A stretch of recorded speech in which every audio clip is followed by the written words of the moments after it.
हाय मु देखिकी पळे आसी मैं हूँ अटल अटल बिहारी वाजपेयी एटा हूँ बायोपिक या डायरेक्ट करिसेंती रविंद्र यादव आउ एथिरे मेन लीड रे देखुछु आमे पंकज त्रिपाठी को। पंकज त्रिपाठी एक्टिंग आउ तांकर डायलॉग डिलीवरी रे जो कमांड अछि सेटा ए मूवी को गोटे नेक्स्ट लेवल को नहीं जाउची। से ट्राई करूनांती अटल बिहारी वाजपेयी को मिमिक करबा पई से एक्चुअली एडॉप्ट करि दैचंती आ जोटा कि स्क्रीन रे देखिबा पई बहुत ही भलो लागुची।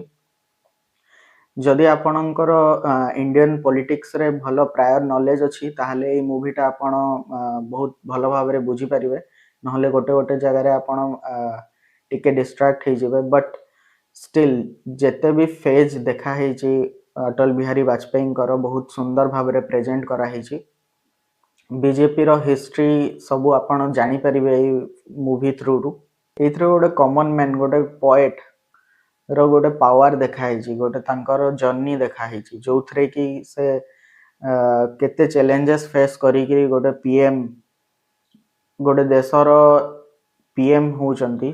ए मूवीटा एक्चुअली यूथ मानन को बहुत इंस्पायर करिवो तांकर निजर आइडियल बाछिबा पई। गोटे सीन अछि जोटा कि अटल बिहारी वाजपेयी जेताबळे पार्लियामेंट रे एंट्री करूचंती से मोमेंटटा गोटे गूजबम मोमेंट।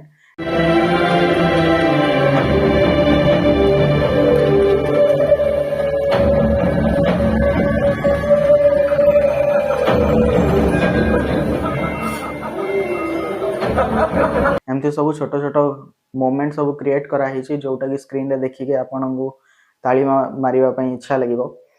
जदि ओवरऑली देखिबा तो ए मूवी रो बैकग्राउंड म्यूजिक भलो अछि, सिनेमाटोग्राफी भी बहुत ही भलो अछि। डेफिनेटली ए मूवीटा 2024 इलेक्शन रे बीजेपी को बहुत बड़ हेल्प करिवो।